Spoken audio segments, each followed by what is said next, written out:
carência essencial, em virtude de suas necessidades metabólicas constantes, experimenta ficar sem respirar mais de 5 minutos, você passa dessa para melhor. Então a gente tem uma necessidade constante de trocar matéria com o meio. Enquanto a gente está vivo, a gente está trocando matéria com o meio. Tá? Então, em virtude dessa tensão entre o ser e não ser, né, o ser vivo, por sua carência essencial, né, em virtude das necessidades metabólicas constantes, e cuja satisfação dessas necessidades, essa satisfação não é certa, ela pode falhar, a gente pode não conseguir, né, e aí a gente morre por uma doença, por um acidente, ou mesmo por uma situação social, econômica, enfim. Né? Então, vou repetir a frase, a vida é essa tensão explícita de ser e não ser. O ser vivo, com sua carência essencial em virtude de suas necessidades metabólicas constantes e cuja satisfação pode falhar, inclui em si mesmo a possibilidade de não ser como uma ameaça permanente. No empenho de se afirmar, a vida intensifica a negação do não ser. A vida, todos os seres vivos se comportam para o devir, né? A gente respira agora para ficar vivo no momento seguinte, a gente come hoje para ficar vivo amanhã, a gente estuda hoje, ou planta hoje para colher daqui a 40 dias uma verdura, para se manter existindo. Então as nossas ações estão sempre voltadas para o futuro. Então, com isso, cada vez que você faz uma ação afirmando a sua existência no futuro, você está afirmando a existência e negando a não existência, né? Tentando se afastar do não ser, né? Que está sempre ameaçando todo ser vivo, né? Aquela máxima popular, para morrer basta estar vivo, né? Então a morte nos ameaça a todos os instantes, né? E o comportamento do ser vivo, então, de modo geral, sempre essa afirmação do ser sobre o não ser. Ele quer sempre se manter na existência no momento seguinte. Como o perigo do não ser é parte de sua essência, a vida expressa a escolha pelo ser, e o dever ser se torna um objeto da filosofia e é de ordem axiológica, pois o valor reivindica sua existência continuada. Se o ser vivo se comporta para preservar a sua existência no momento seguinte, é porque a existência é um valor. E todo valor, segundo a axiologia, reivindica a sua existência continuada. A investigação ontológica e epistemológica do valor é fundamental, pois todas as escolhas que expressam a vontade do próprio ser indicam sua presença no mundo graças a atribuições de valor.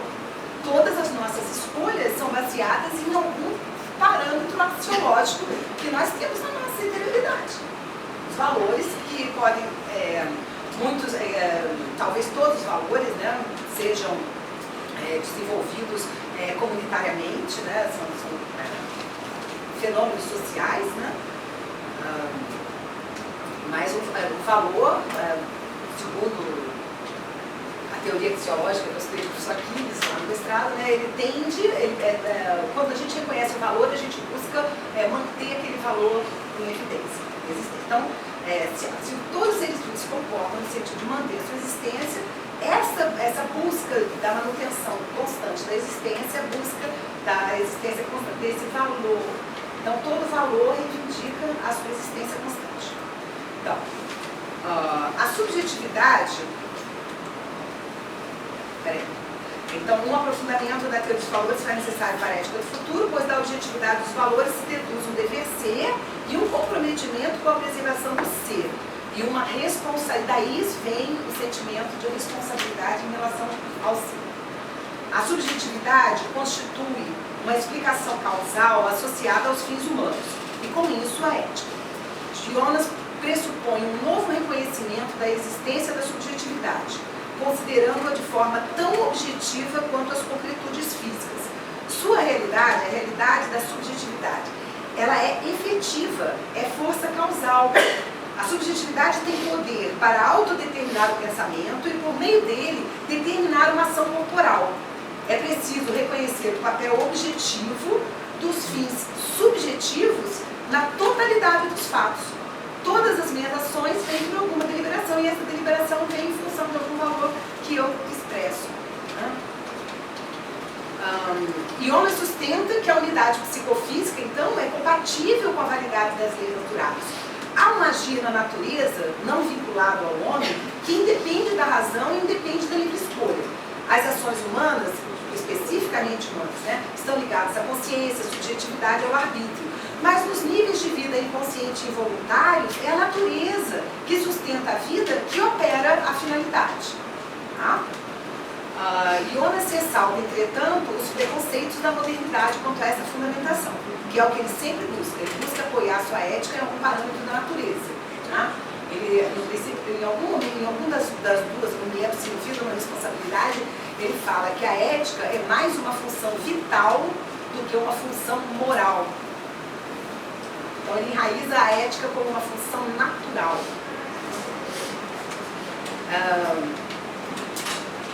Jonas quer, então, em função da ética, ampliar o lugar ontológico também da finalidade.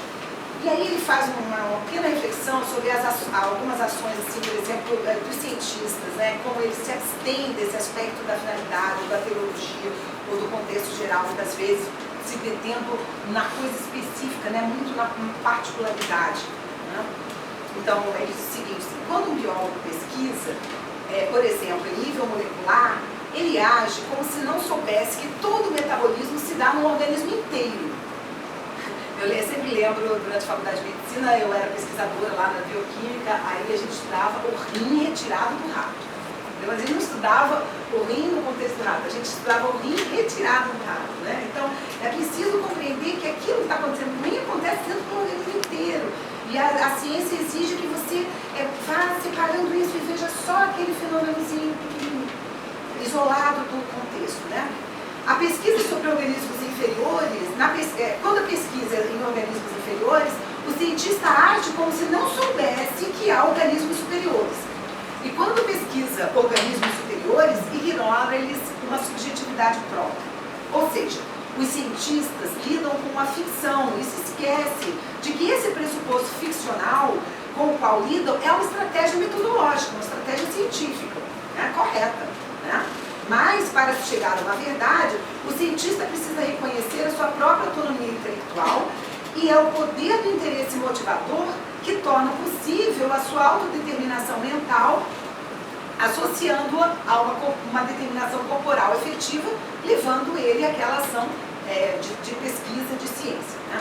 Assim, o cientista reconheceria a subjetividade do espírito como um princípio ativo da natureza e acreditaria a subjetividade à produção da finalidade. Jonas, quando não tem a subjetividade explícita, quem opera a finalidade é a própria natureza. Jonas quer, em função da ética, ampliar então o lugar ontológico dos fins. Para isso, ele considera a subjetividade e o que está oculto na totalidade do ser. A subjetividade para Jonas é uma manifestação superficial da natureza, como a ponta visível de um iceberg. É preciso lembrar que a ciência natural não nos diz tudo sobre a natureza e que ela não é capaz de explicar o fenômeno da consciência. E esse é o seu limite essencial. Para Jonas, a natureza, ao gerar a vida, manifesta pelo menos um próprio fim, a própria vida. Então, faz sentido um fim imanente, presente no funcionamento dos órgãos dentro do conjunto do organismo, mesmo que inconsciente e involuntário. Bem como faz sentido falar da vida como fim imanente de todo organismo. O organismo é um corpo vivo. Com a perspectiva ética, então, de que valores devem se tornar fins, bem como de que o existir pode justificar um dever, Jonas investigou a relação entre universalidade e validade e a relação entre mera subjetividade individual e a subjetividade universal que permeia a natureza. Jonas sustenta que a finalidade já está presente na natureza, já está contida na natureza. No seu interesse, isso aqui é bem aristotélico, viu? Tem o Pierre Robin, que é um filósofo francês vivo ainda, ele tem um livro, eu acho que é o último livro dele, Problemas Aristotélicos, onde ele discute no volume 2 as questões de filosofia prática, onde ele mostra, então, o conceito de teleologia presente na natureza, e mostrando que a teleologia presente na natureza implica na existência de risco já na própria vida natural. Então, por exemplo, uma mulher engravida, a gente espera que esse bebê nasça perfeito, mas pode nascer um anencefalo, isso é um erro da natureza. Então aí a finalidade da mulher ao engravidar é um bebê perfeito, vamos dizer assim. Mas acontece, como uma macieira pode dar um monte de maçãs lindas e uma toda troncha e enferrujada. Então, existe o conceito de risco da própria natureza.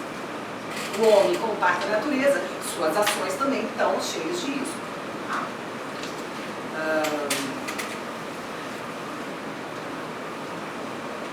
Então, no seu interesse pela vida orgânica, a natureza criou uma incrível variedade de formas e a finalidade da natureza se tornou cada vez mais subjetiva.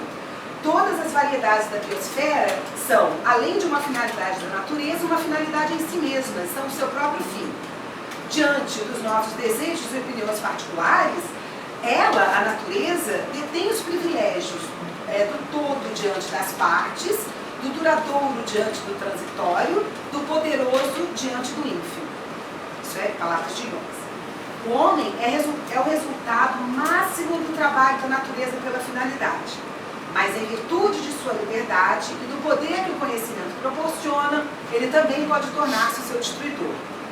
O homem precisa enraizar o sim para o ser na sua vontade livre para impor ao seu poder o não ao não ser, porque o seu poder deixa a margem de possibilidade para a destruição da existência, o fechamento da possibilidade de existência. Então, o Jonas disse que o homem precisa enraizar o sim para o ser na sua vontade livre para impor ao seu poder o não ao não ser. Então, ele afirma muito isso.